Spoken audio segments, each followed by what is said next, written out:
And I told you so. I'm a kid in the candy store with the leather on the denim. I ain't the cure, I'm the venom. If you wanna find me, find the taillight. Something's coming in, you're gonna wanna take a red eye. It's time to go. It's time to go. Get ready. Get ready. Get ready. Don't blink, don't blink. Magandang hapon po sa inyong lahat sa mang parte ng mundo kayo naroroon. Ito po inyong lingkod, Paglinawan ng Maestro. Nagpupugay na naman ng isang magandang hapon. At eto tayo, ang topic natin ngayon ay napakaganda. We are at episode 212. Bangag na executive order. Ayan, mga kabansa.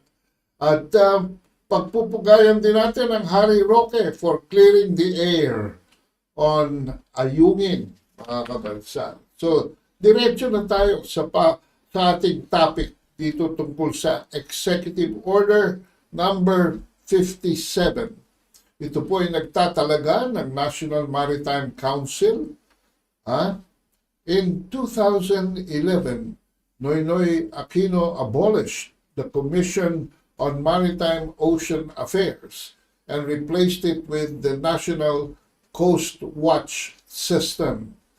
Last week, Marcos Jr. reorganized the National Coast Watch System and renamed it National Maritime Council. Pero po mga kabansa, in the process, he missed the reform. Yung nararapat na pagbabago, hindi na tumbo, kundi it is just not anymore in substance, but in form lamang. Dahil, first, what was in Section 10 in the old EO, mga kabansa, he placed as number Section 7 in the new executive order. And instead of removing the provision that allows receiving donations from foreign sources, mga kabansa, ay minintay niya ito. Can you imagine, my goodness, for all the purposes enumerated in 5 pages, mga kabansa, in 5 pages, lahat, ang daming sinabi, hihingi lang pala ng pera sa US Embassy para asarin pa more si Xi Jinping at ipahiya ang China sa mundo. Yan ba kalais-nais na gagawin natin? Ito po yung Section 7, no? Sa slide na ito. Authority to accept assistance or donations. The National Maritime Center is hereby authorized to accept donations, contributions, and grants, bequests, or gifts from domestic or foreign sources for purposes relevant to the mandates and functions and subject to existing laws, rules, and regulation. So, ayan mga kabansa, no? Ang pinagtitibay nitong executive order na inulit lamang, no? Mula dun sa old version dito sa new version. Now, what am I driving at? Napakasensitibo po ng functions and purposes nitong National Maritime Council. Tapos aasa tayo sa foreign donations. Di para tayong nagbubukas niyan. Para tayong nagbubukas ng pinto niyan for foreign intervention. Ito po, mga kabansa. Sa ating lipunan ngayon, in addition to the Umidyar Network, National Endowment for Democracy, Center for Strategic and International Studies, and other American foundations, the United States Agency for International Development, yung USAID, has already provided nearly $4.5 billion over the past 20 years in total assistance to advance the Philippines' development goals. Pero ito ho ang isang napakalaking development lately yung tinatawag na American Competes Act. Ayan. No? Which authorizes 2 billion under the Foreign Assistance Act for Indo-Pacific, kasama ko Pilipinas, and 1.25 billion for diplomatic engagement to increase resources and funding of activities in the Indo-Pacific. Ano ho yan? What do you call that? Payola sa mga diplomat natin sa Department of Foreign Affairs? Aba, hindi na ako nagtataka kung bakit sususpecha na marami na parang meron kayong pinaparot na foreign country dyan. Nag-authorize pa ito ng 500 million for the U.S. Agency for Global Media to combat now People's Republic of China disinformation and to invest in technology that subverts censorship. Sus Mariosep, itong batas na ipinasa ng U.S. Congress is targeting a specific country. A specific country na engaging itself, trapping itself in what you call the Thucydides trap. Ano yung Thucydides trap? It is the conflict between an ascending power versus a descending power. So tayo naiipit dyan, mga kabansa. At itong U.S. Agency for Global Media, ito ay very notorious. Notorious ho ito. Lalo na nung nangyari sa Hong Kong, noong 2019 hanggang 2020, kung saan yung mga extradition, demonstrations, ay nako, hanggang sa mga nauwi na sa riots and mass demonstrations. Halos ho, 2 taon yan. Nagulo ang Hong Kong because of that. Through, saan na trace ang mga panggagatong? Sa Radio Free Asia, na parte nitong U.S. Agency for Global Media. Ayan. Nag-establish yan ng isang Liu Xiaobo Fund para i-counteract daw yung Confucius Institute. Ano ibig sabihin nito? Pagpo-promote against sa Mandarin, sa Chinese Confucian, magpo-promote sila ng Cantonese naman. No? At pakikialam doon sa Xinjiang, sa mga Uyghurs, at sa Tibet, pakikialaman. Itong pondo na ito, ng Liu Xiaobo Fund. The bill for authorizing ito, napakalaki, 225 million over 5 years. Magkano yan? That's almost 50 million every year for international military education and training assistance. Ano ibig sabihin yan, mga kabasa? Para indoctrinate, brainwash ang ating Philippine military, Philippine police, Philippine Coast Guard at kung sino mang engage sa security. And recommends the Secretary of State, mga kabansa, to expand measures under the U.S. Conventional Arms Transfer Policy to provide capabilities to allies and partners in the Indo-Pacific region. So ito ay beyond propaganda, mga kabansa.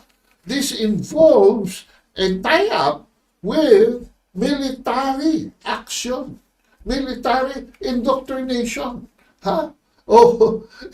Is that good news? Okay. Ito ang kalunos-lunos dyan. Bakit? Dahil sa Executive Order number 57, National Maritime Council, Section 5, last sentence. The National Maritime Center, sabi niya, shall remain under the leadership of the Philippine Coast Guard. In front of you are 4 pages, mga kabansa, na-retrieve ko from a Twitter account of a Philippine Coast Guard Commodore. Dahil ito ang ginagamit niyang base at nagsisilbi itong 4 na pahinang ito. Yan. Mga kabansa. Nagsisilbing talking points Mukhang ito lumalabas na talking points ng Philippine Coast Guard. Ibalik natin dun sa slide para makita nila yung apat. O yan. Ngayon dun sa bandang ibaba, mga kabansa. Bandang ibaba. Mababasa ko rito. Prepared by the U.S. Indo-Pacific Command. Di Hawaii-based pala ito. Under, what's his name? Si Admiral, anong pangalan niya? Aquilino. Mga kabansa. Joint Operational Law Team. JO6.PACOM at PACOM.mil. Ano ibig sabihin ng mil? Military website po ito, mga kabansa. No? And, can you imagine that? The Philippine Coast Guard, a civilian entity in our government, is relying on military talking points. Wow! Pero hindi yan ang nakakapangamba. 2 lines under it, mga kabansa. Ito ho, nagsabi. Includes legal opinion and analysis that does not necessarily reflect official government positions. Official U.S. government positions. Di ano yan? Ano yan? CIA ho yan, mga kabansa. It is the position of the, what you call, the deep state, the military-industrial complex na walang kinalaman sa U.S. government. Kaya pala itong si Biden nakikipag-meeting kay Xi Jinping. Patawag-tawag pa sa telepono. Nag-meeting pa sila sa San Francisco. Kumakailan lamang. Anong patutunguhan? Magandang relasyon between the US and China. Pero pagdating dito sa South China Sea, ay isang damakmak na kabalbalan, mga kabansa. Panggugulo. At dito, sa dami ng pera na ito na involved, sus Mariose, billion, mga kabansa, ang involved dito. Doon lamang sa appropriation for U.S. Agency for Global Media, $500 million Magkano ho yun? 27 billion ho yun. Ito ngayon, pwedeng tumanggap. So sabi nga ni Senator Amy Marcos, nagpahiwatig, no? At kapatid na ating presidente, na baka ito ay money laundering at baka maraming corruption that might end up here. Pero ako, hindi ako dyan nangangamba. Dahil sa pagsasaliksik ko sa ating Coast Guard, ang ating Coast Guard po ay parang nakadepende na sa US Embassy para sa kanilang mga pangangailangan. Pondo, supplies, equipment, at iba pa, pati building. Parang may carte blanche. So what is this? Kaya ako hindi nagtataka na merong belligerence in the approach towards our resupply mission sa Ayungin. Okay, yan ho una, no? Tungkol sa pera. Pera-pera lang pala yan. Para dumaloy ang pera galing sa mga private American foundations, the U.S. government, and whatever it is, no, under the table, ay dadaan dyan. And it has the authority to receive. So, take note, Commission on Audit, yung mga pumapasok na yan, hindi galing sa General Appropriations Act. But, mga kabansa, I suggest that you, the Commission on Audit, make a detailed surveillance of all these funds that will come in para malaman natin kung involved ito sa foreign intervention. And most likely it is. Bakit? And I would like to lead to the second objection ko dyan. Second, among those he added to be part of the support agency is a polluted source, mga kabansa. Sa Section 6, the following agencies are hereby directed to render full support and assistance to the Council, the POMC and the National Maritime Center in accordance with the policy direction of the Council. Meron hong nadagdag, mga kabansa, pero ang pinakahuli, ang pinakahuli ay itong University of the Philippines, Institute for Maritime Affairs and the Law of the Sea. Parang benign, parang walang danger. Pero ito hong si Institute of Maritime Affairs and Law of the Sea, pinamumunuan ho ito ni J. Batumbakal, who engages in bigotry when it comes to issues pertaining to the South China Sea. Meron akong mindset yan, si J. Batumbakal at ang Institute for Maritime Affairs and the Laws of the Sea. Bakit? Kasi extension sila ng Strat-based Albert del Rosario Institute. Anong Strat-based? Yan ho ang ahente ng Center for Strategic and International Studies ng Washington, D.C. Yung pong think tank ng mga neoconservatives na policy-making advisor ng military-industrial complex ng Estados Unidos. So, my God, Mr. President, itong Executive Order number 57 mo is polluted. Especially because sinama, yung pwede pa lumusot yung financial eh. Dati kasi nandun na siya. Pero itong number 6 mo, adding J. Batumbakal to your think tank, when the entire purpose is to create a most objective assessment of the facts on the ground, international law, implications, treaties, obligations, and peaceful conduct in the South China Sea. Hahaluan mo nitong mga warmongers, nitong mga hawks, nitong mga neo-conservatives. Hello? Sino ba ang pumirma nito? Lucas Bersamin. Will you please review this? And please, tanggalin mo na yung Section 6, letter M. Yung University of the Philippines, ano yan? Institute for Maritime Affairs and the Law of the Sea. Dahil yan ho ay U.S. agency.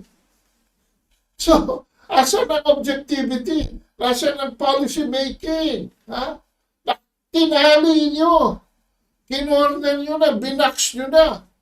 So kung ano ang papel, kung ano ang papel ng mga kabansa, kung ano ang papel ng US, yan ang magiging polisiya ng Philippine Coast Guard.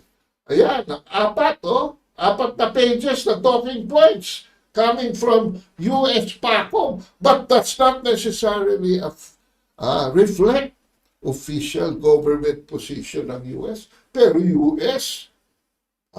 US Indo-Pacific Command ang nagkakalat.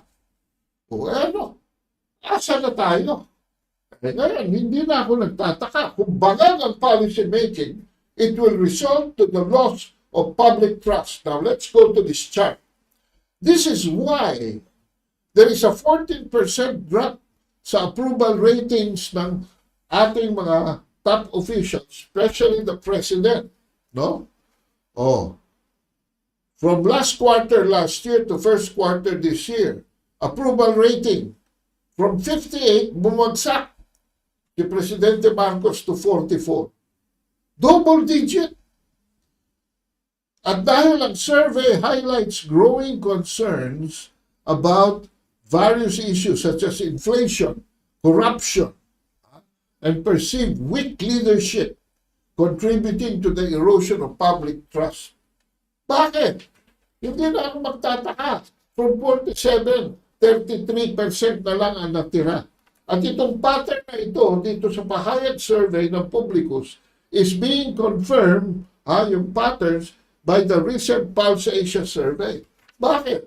Dahil sa Pulse Asia survey, ito ho, hawak ko, ang defending the integrity of Philippine territory against foreigners, 6% lamang po, 6%. Pero, ano ang most urgent national concern ng kabuuan ng Filipino population? Controlling inflation, 72%. Increasing the pay of workers, 40%. Creating more jobs, 28%. Reducing the poverty of many Filipinos, 25%. Providing assistance to farmers, including selling their products, 18%. Addressing involuntary hunger, 14%. Providing support to small entrepreneurship and restore their businesses, 9%. Pero asa ng atensyon ng ating Pangulo? Ang atensyon ng ating Pangulo ay nandun sa 6%. Nandun sa South China Sea. Wala eh. Ang mga polisiya ay, naku Diyos ko, napakahina. Alright, so napatunayan na natin ngayon na bangag itong Executive Order 957 dahil bangag din ang mga taong nasa likod dito. Nasa likod ng mga bangag na policy making sa ating gobyerno. Napakahina ho. I almost said, napakahina ho ng weak leadership ni Presidente Marcos Jr. Bata double superlative tayo dyan. Anyway, saan? Okay, sige, gusto nyo. Diyan tayo sa 6%.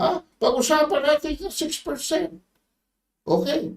Ngayon, meron kaming na-interview, mga kabansa, ditong si Harry Roque about the status quo natin dito sa mga issue tungkol sa South China Sea. Answering hard questions the government keeps from Filipinos. So, okay, gusto niya, dyan tayo sa 6% pag-debate. Here is Harry Roque in his introductory statement. Bakit ngayon, bakit ko ba pinaalala sa lahat yung agreement na respetuhin ang status quo sa West Philippine Sea? Para ipakita po na may alternatibo sa pulisiya ngayon ni Presidente Marcos. Hindi po totoo na si Presidente Marcos ang kauna-unang presidente na kinailangang gumawa ng solusyon ng pulisiya pagdating sa China. Problema rin po yan nung tatay niya, Marcos Sr., na anong ginawa? Nagsimula ng diplomatic relations sa China. Dahil nakinilala nila na ang China, dahil siya pinakamalaking populasyon sa buong daigdig, ay posibleng magiging malakas. Although sa panahon na tayo nagsimula ng relasyon, mahina pa ang China. Problema po yan ng lahat ng mga naging presidente. Pero tila itong si Bongbong Marcos Jr. lamang ang talagang feeling war freak na talagang ikumpira nyo. Si Presidente Cory Aquino, anong ginawa? Pumunta pa sa Fujian. Pinuntahan pa niya yung lugar na pinanggalinan ng kanyang angkan. Just to emphasize na nagkakaisa ang Pilipinas at ang China. Si Fidel Ramos, well, sa panahon ni Fidel Ramos po, nawala ang mischief reef. Pero siya ba'y nakipaggera sa China? Hindi. Kasi natutunan ni Fidel Ramos na maski siya'y maka-Amerikano, hindi naman sumaklolo ang Amerikano na wala sa atin ang mischief reef. Dumating ang termino ni Presidente Estrada. Siyempre, si Presidente Estrada, kung ano man ang pinasok niya o hindi niya pinasok, ginawa niya yon para sa pangnasyonal na interes na magkaroon ng kapayapaan ang Pilipinas, maiwasan ang hidwaan sa panig ng Pilipinas at ng China, at magpatuloy yung mga pwedeng ipagpatuloy. Yan din naman ang naging posisyon ni GMA. In fact, si GMA nagsimula ng posibilidad ng joint exploration kasi yung joint exploration, solusyon yan sa pinag-aawang teritoryo, lalong-lalo na walang indikasyon na kahit sino doon sa hidwaan ay magbibigay. At syempre, dumating na dyan si Noynoy Aquino. Tingin ko, itong nakikita natin ngayon, kasing sama ng relasyon sa panig ng Pilipinas at ang China sa panahon ni Aquino. Pero anong natutunan natin sa kasaysayan? Nung nag-hardline ang Aquino administration, nawala sa atin ang Scarborough Shoal. Huwag nating kakalimutan yan. Na nung minsan na tayo nagtapang-tapangan, nagpadala tayo ng kaisa-isa nating naval boat, yun ang naging dahilan kung bakit nawala sa atin ang Scarborough Shoal. At syempre, dumating naman ang administrasyon na nga ni Presidente Duterte, nagkaroon tayo ng renaissance of sorts. Pinakamabuti ang naging relasyon natin, pinakatahimik ang naging relasyon natin, pinakamaraming kapital tayo nakuha galing sa China, pinakamalakas ang ating pangangalakal at pinakamaraming turista ang dumating na nakinabang yung marami nating mga kababayan na nakasalaklalay sa industriya ng turismo. Foreign policy is, of course, the realm of the executive. Siya ang chief architect of foreign policy. Huwag natin masamain ang mga hakbang na ginawa ng mga ibang presidente na nagdulot ng kapayapaan at pag-unlad sa Pilipinas. Respeto ko na ang Presidente Marcos ay may kapangyarihan ng gumawa ng kanyang sariling pulisiya. Pero sana naman, doon sa pulisiyang ginagawa niya, unang-una, hindi niya ilalagay sa peligro ang buhay ng ating mga kasundaluhan, hindi niya ilalagay sa peligro ang buhay ng sambayanang Pilipino. Yung kanyang pagpayag na gamitin ng ating mga base militar ng mga Amerikano doon sa norte na wala namang kinalaman sa pinag-aagawang teritoryo sa Palawan at sa West Philippine Sea. Yan ay para lamang matulungan ng Amerika sa kanilang hidwaan pagdating sa Taiwan Strait. E tayo naman, umawit tayo mula ng ating kabataan na tayo mamamatay para sa inang bayan. Hindi tayo mamamatay para sa Taiwan. At hindi tayo mamamatay para sa mga bato-bato. So, ang aking purpose na ibinalik ko ang kasaysayan na papatunayan na may alternatibo sa pulisiya ngayon na sinusulong ni Presidente Marcos na talagang outright confrontation sa China.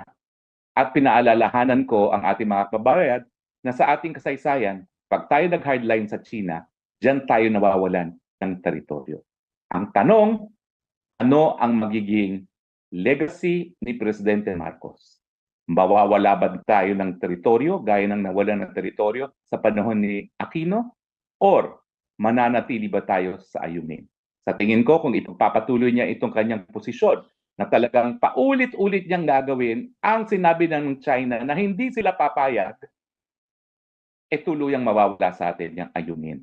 Dahil alam naman natin na kapag pinagpatuloy ni PBBM ang gawain na ayaw ng China, darating ang punto na pati tubig, pagkain, ay pagbabawal ng China dahilan para ilikas na natin sa Sierra Madre ang ating mga kasundaluhan.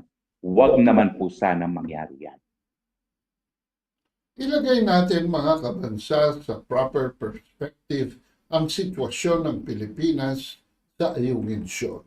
Hindi ba sa programang ito, ang Maestro, ay sinabi namin sa inyo na ang sinasabi nila ay meron tayong exclusive economic zone diyan sa Ayungin Shoal dahil yan ay within 200 nautical miles mula sa Palawan baselines natin.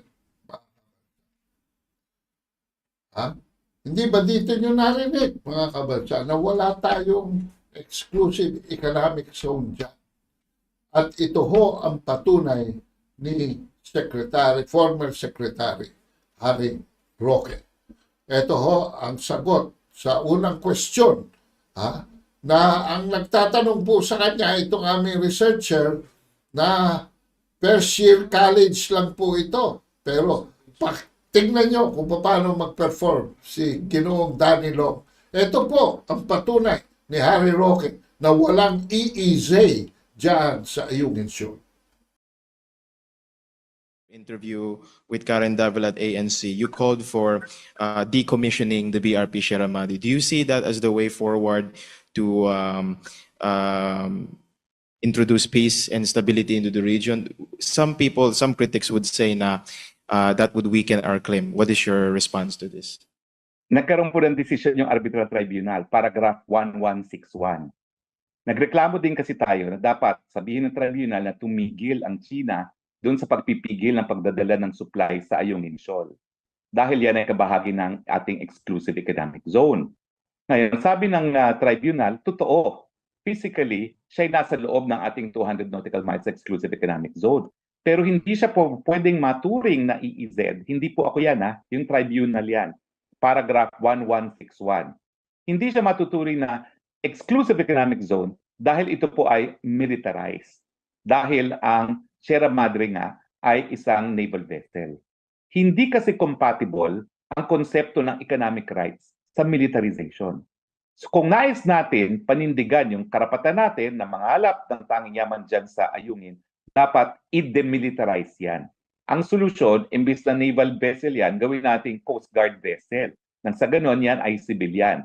At po pwede pa nating kadahilanan na kaya tayo naroroon, pinangangalagaan natin yung mga tanging yaman na tanging Pilipino lamang ang po pwedeng kumubra. 1161, paragraph 1161, hindi po nanggaling sa akin yan. Wala pong naglalabas niyang desisyon na yan pagdating dito sa aspeto ng Ayungin. Ibig sabihin, pagdating sa Ayungin, pagdating sa Sierra Madre, bokya tayo sa tribunal.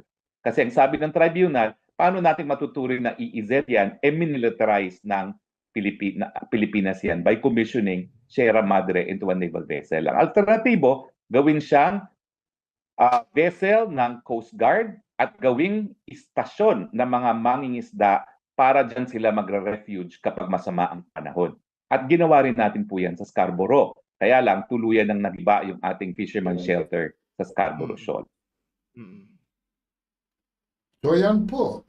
Hindi ba dito rin sa programang ito sinabi natin na ang Mutual Defense Treaty ay hindi pwede mag-apply dyan sa BRP Sierra Madre? Sa ano? Bakit? Dahil hindi po yan municipal territory ng Pilipinas. At kasasabi lamang ni Harry Roque that it is not an exclusive economic zone that is under our economic jurisdiction. Ano po? Pero dito sa kapanayam namin kay Harry Roque, meron kaming bagong natutunan tungkol po sa definisyon kung ano yung barko na yan. Pakinggan po natin. Tuloy natin ang interview. Interview ninyo with Karen Davila na yung BRP Sierra Madre is not covered by the MDT. Under international law, isang vessel, kailangan po ba na umaandar ng sarili for it to be considered a vessel? Kailangan po. Ang definition po ng vessel pagdating sa Admiralty Law at sa Maritime Law is yun nga, a ship that moves on its own power. Sentido ko mo naman po yan. Paano ka magkakaroon ng kalayaan para maglayag? Kung hindi naman umaandar yung barko mo. So sa akin talaga, aminin natin na hindi na yan vessel dahil hindi na nga yan umaandar. Pero may karapatan naman tayo magkaroon ng shelter sa ating mga mangingisda kung sila'y aabutin ng masamang panahon habang sila'y nangingisda dyan sa Ayungin. So gawin natin siyang shelter, civilian shelter.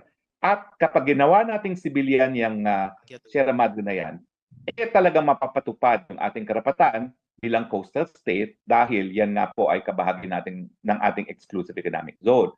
Pero sang-ayon po sa desisyon ng Arbitral Tribunal, habang yan ay militarized, hindi po pwedeng tratuhing EEZ yan, bagamat physically, it is part of the EEZ. Dapat ma-demilitarized.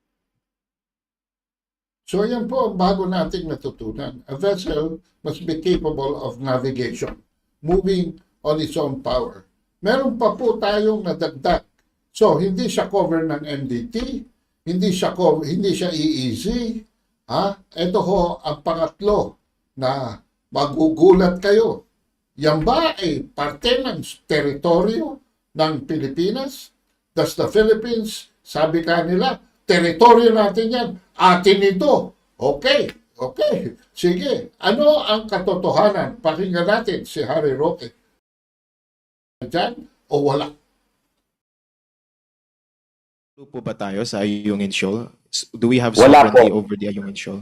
Wala po tayong soberenya. Exclusive economic zone lang po. At kapag sinabing exclusive economic zone, meron lang tayong tinatawag na sovereign rights. Economic right na mangarap at makinabang sa tanging yaman na naroroon sa lugar na yan. Pero hindi po yan soberenya. Tayo po ay pinagbubuhol-buhol sa debating ito ng mga taga-DFA, taga-DND, taga-PCG, taga-NSA, at iba pa. Ha? At mga abogado, abogado, ha? Na hindi naman nag-research ng gusto. Pero kung talagang gusto natin na marisolba ang mga problema natin dyan sa South China Sea, meron pong constructive suggestion. And I call this sterling diplomacy na pinakita si Harry Roque. Aba, bakit hindi ba si Harry Roque ang Secretary natin for Foreign Affairs? Ito po ang magre-resolba ng conflict sa ngayon sa kanya, isang constructive na alternatibo. Harry Roque, take it away. Do we think That the way forward to peace in the Ayungin Shoal and the West Philippine Sea overall is to abrogate the EDCA and possibly even the Mutual Defense Treaty? Naniniwala po ako na habang minimilitarize natin ang problema natin sa West Philippine Sea, lalo magiging mailap ang mapayapang kasunduan. Nung minsan po ako nagtungo sa China at sinabi ko na merong solusyon. Anong solusyon? Kung kikilalanin ng China yung finding of fact lang, miski wag nilang kilalanin yung finding of law, na walang kahit anong geographic feature na dyan sa pinag-aagawang teritoryo ang pwedeng magbunga ng EEZ dahil wala namang isla dyan na kayang bumuhay ng populasyon. At kung kikilalanin nila yung factual fact na 6 lamang ang high tide elevations dyan na pwedeng magbunga ng 12 nautical miles territorial sea, at kung kilalanin nila yung katotohanan na tanging Pilipinas lang ang merong exclusive economic zone dahil tayo lang naman talaga ang archipelago na katabi ng South China Sea, ibig sabihin, ang magiging subject lamang sa soberenya ay 72 square nautical miles. At ang EEZ ng Pilipinas hanggang 200 nautical miles lamang. Total of 272 lang ang subject to sovereignty and sovereign rights. Gaano bang kalaki ang South China Sea? 3.2 million square miles. Ano ba naman yung 274 sa 3.2 million square miles? Yung kabuuan ng mga karagatan dyan, pwede na nating maging common heritage bilang mga bansa na nakapaligid dyan sa South China Sea na yan. Dahil ang katotohanan yan, yung balanse ng 3.2 sa 274, yan ay magiging high seas. Lahat tayo pwedeng makinabang dyan, lahat tayo magkakaroon ng mas mataas na antas na kabuhayan dahil sa tanging yaman na nilalaban ng South China Sea, at lahat tayo pwedeng mabuhay ng mapayapa. Alam mo, bagamat ako ay nagpunta dun sa very heart of the beast dahil yun ay sponsored ng Center for South China Sea Studies, bagamat may ilang mga tumutol, by and large, sumasang-ayon sila sa sinasabi ko. Hindi dapat pag-awayan ng napakalaking karagatan samantalang katiting lamang ang pwedeng maging kabahagi ng territorial sea at ng sovereign rights. So meron po itong solusyon. At sang-ayon naman sa international law, talaga namang pinagbabawal ang gamit ng dahas. At ito'y dapat lamang magamit kung merong self-defense na tinatawag, yung actual na paglusob, o di naman kaya kung ito ay may permiso ng UN Security Council. So wala pa rin alternatibo sa diplomasya, sa pag-uusap. Wika nga, let's talk and talk and talk until we die. Hindi ba po ba dito rin sa programang ito, sinabi namin sa inyo, na ang fragility, no? Ang kahinaan ng ating posisyon ay nasa atin din dahil ang mga mambabatas natin ay kulang sa pag-aaral. Meron po tayong ipinasa na Philippine Baselines Law. At ito po ang Republic Act 9522. At ito po ay kwestiyon sa Korte Suprema. At sa Korte Suprema po, itong si Antonio Carpio ang naging ponente. At sinabi na yung 9522 ay hindi constitutional. Ay hindi unconstitutional. I'm sorry, I have to correct myself. Hindi unconstitutional, sabi ng Supreme Court, dahil sa ponenteng si Carpio. Pero ang katunayan po, Dahil dyan ay nawalan tayo ng 830,104 square kilometers of territorial seas kung saan tayo ay may soberanya. Dahil sa inilapit nila ang ating baseline away from the treaty limits as close as possible to the land jurisdiction and the internal waters. At dahil po sa arbitral award, no, na pinagmamalaki nila na isang malaking tagumpay, ay nawalan tayo ng 70,000 square kilometers na naman ng soberanya. Dahil, mga kabansa, ipinagpalit nila ito para sa sovereign rights.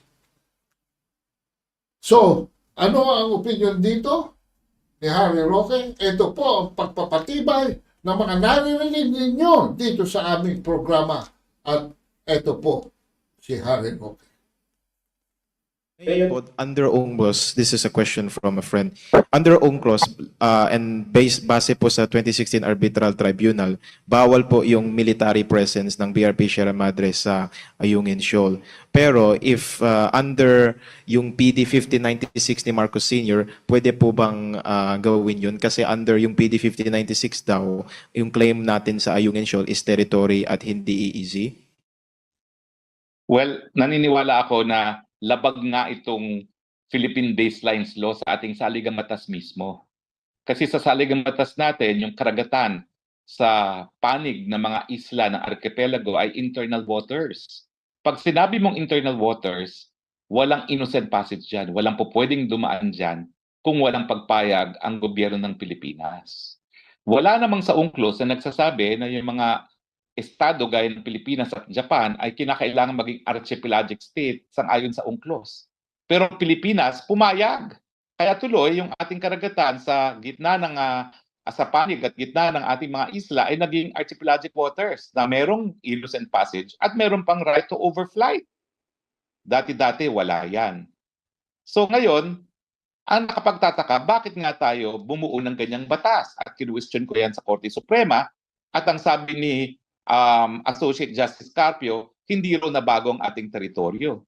Paano hindi mababago yan? Yung internal waters na nakasaad sa ating saligang batas, ngayon naging archipelagic waters. Nung dati-rate, kailangan humingi ng pagpayag para makalayag ang mga barko. Ngayon po pwede na silang malayang maglayag at pwede pang lumipad ang mga eroplano sa ating teritoryo. So kung meron talagang namigay ng teritoryo, hindi po si Duterte. Unang-una tignan nyo yung sinulat na desisyon ni Antonio Carpo sa Archipelagic Baselines Law. At makikita niyo po na yan ay hindi sang-ayon po sa Article 1. Bagamat doon sa desisyon na yon, ang sabi niya, hindi natin binagong teritoryo. Paano hindi babago ang teritoryo? Sumang-ayon ka na maging archipelagic state sang-ayon sa UNCLOS na hindi naman mandatory kung ayaw mo. Kaya nga ang Japan, never nag-pass yan ng Archipelagic Baselines Law at never magpapass yan ng Archipelagic Baselines Law. So ironically, yung UNCLOS pa, yung nang sumira yung claim natin sa sprat list po. Well, kasi nga, doon sa batas na pinalabas ni Presidente Marcos, hindi lang sovereign rights yan.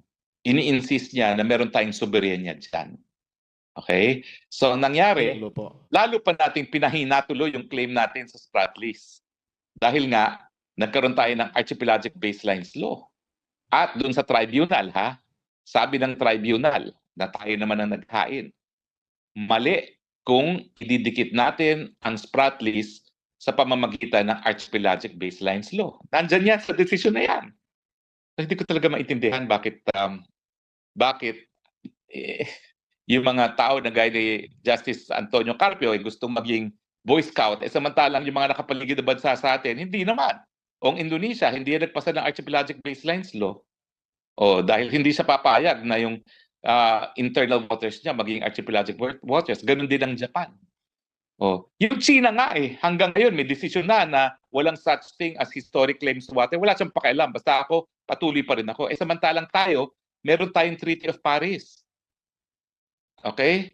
At saka doon sa Treaty of Paris na yan, kinikilala yan as colonial boundaries. So bukod pa sa UNCLOS, meron tayong tinatawag na uti possidetis iuris. Colonial boundaries are conclusive. So pwede nating panindigan na yung karagatan sa loob ng kwadrado na Treaty of Paris, lahat yan ay territorial waters natin. At lahat ng karagatan doon sa strait baselines ng archipelago natin ay internal waters.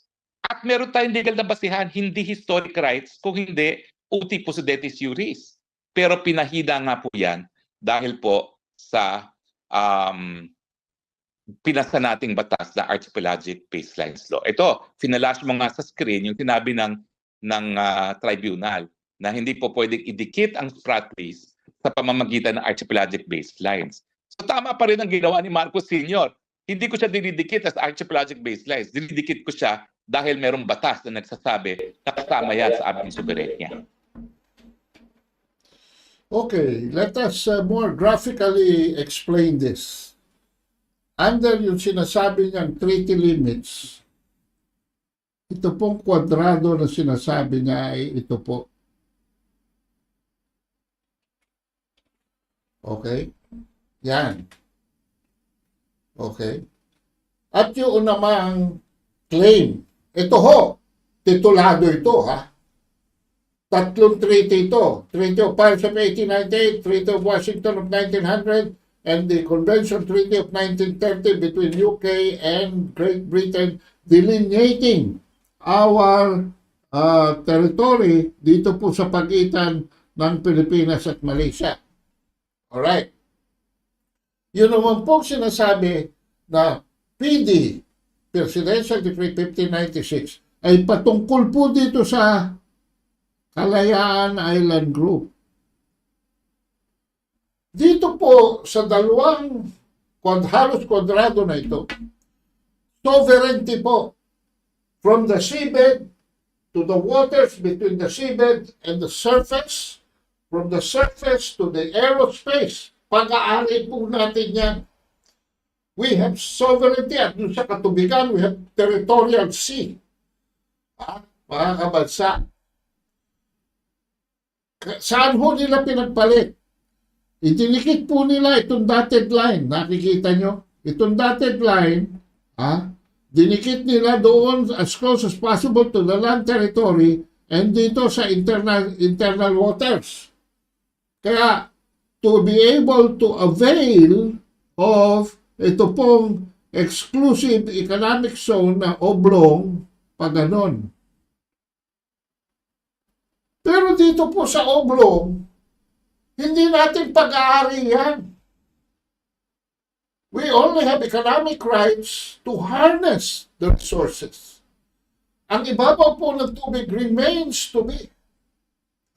Remains to be international waters. So ano ho nangyari? Dahil ho, yung sinasabi ni Harry Roque, hindi pwede maglayag ang ibang bansa dito sa loob nitong treaty limits. Wala na ho yan eh. Dahil hindi na ngayon yan sovereignty, sovereign rights, pwede na ho dumikit dyan ang ibang bansa at pasadahan tayo na mas malapit sa ating land territory dahil binigyan natin ng pabor ang exclusive economic zone kung saan wala tayong poder, wala tayong titulo. So may mga portions po, meron pang portions na nawala na, katulad nitong portion na ito. Alright? At katulad nga nitong portion na ito, kung saan nandun ang Pag-asa at Parola, labas na po yan sa exclusive economic zone claims ng Pilipinas. Ito po. So, ang Parola ay wala na within our exclusive economic zone. So, ito po ang problema, no, ng mga taong hindi naman nag-aaral, hindi naman nag-aaral, mga kabansa, ay nagmamarunong, no? Nagmamarunong. So anyway, pinakita ko na sa inyo kung paano tayo nawala ng teritoryo dahil sa kabalintunan, kabalbalan, kulang sa kaalaman ng ating mga lawmakers, ng mga senador at mga congressmen. Anyway, magbasa po tayo. Meron pa tayong panahon para magbasa ng mga komentaryo ng ating mga listeners. Ito, may konti rito. Si Elmer Nazares, all the way from Milan. Hello, Maestro. Aristeo Marasigan, watching at GMA, Cavite. Alright. Yan po ay isang munisipalidad sa Cavite. Frank Isdal, magaling talaga si Biden sa kaplastikan, no? Good yung PH. Fortunato Corpus, ang gusto mo, Ado Paglinawan, sumuko ang Pilipinas sa China at hayaang makontrol ang West Philippine Sea na hindi na bali maging estado, maging estado ng Amerika kaysa maging probinsya ng China. Yan po ang malaking kabalbalan, Fortunato Corpus. Dahil ang sinasabi ninyo, no? Ang sinasabi ninyo na West Philippine Sea, yan po ay kathan-isip lamang. Yan ho ay galing sa administrative order lamang. Hindi po enabling law ang West Philippine Sea. Huwag nyo nang gamitin yung West Philippine Sea. Drawing lang yan. Sa administrative order number 29 ni Noynoy Aquino, naming the West Philippine Sea. Naming lang, nagbibigay lang ho ng pangalan. Wala hong enabling act, walang demarcation, walang delimitation na naging kasunod niyan. Drawing lang ho yan para gawing slogan ng ating gobyerno sa pag-uutos ng Estados Unidos. Hindi ho ako sumusuko sa Estados Unidos at hindi ho ako sumusuko sa China. Makinig ho kayo sa mga eksplanasyon, sa mga detalya at i-verify ninyo kung ano talaga ang katotohanan. Sa paragraph 1161 at 1162, inulit ni Harry Roque kung ano ang batayan natin dito. At yung mismong arbitrary ruling na pinagmamalaki ni Carpio, pinagmamalaki ng Albert de Rosario Institute, pinagmamalaki ng Amerikano at mga kaalyado niya at ginamit na parang rule-based order, yan ho magkikreate ng kaguluhan sa debate. Huwag ho kayong magpadala sa mga opinyon. Bumalik kayo sa mga sources, basic sources ng mga dokumento. Anyway, nandito si Yondon Bueno, hindi naman naniniwala, Richard Haydarian, bruha na yan. Wala hong puder yan. Walang credibility ho yan si Haydarian na yan. Yan ho, isang Iranian. Ewan ko ba kung paano nakarating dito sa Pilipinas na katulad ni Maria Reza. Yan ho ay mga foreigners. Miss Andre Trope, good afternoon, Maestro. Esperanda Khan. Hi, good afternoon, Maestro, watching from Cebu City. Very Antronic, good morning po. Oy, saan kayo? Lebanon? Oh my goodness, mag-ingat po kayo dyan. Thank you for a very informative topic. DDS, solid. Oh, Jun Salvatorio, pro-China po kayo. Hindi po. Pro-truth kami. Hindi rin po kami anti-Philippines. Hindi rin po kami anti-US. Pro-truth kami. Kung hindi tayo hahawak sa katotohanan, ayan ang mangyayari sa atin. Mawawalan po tayo ng teritoryo. Total of about 900,000 square kilometers dahil sa kabubuhan ng mga katulad mo. Jun Salvatorio, pro-China ka. Pro-China ka. Wala kang alam.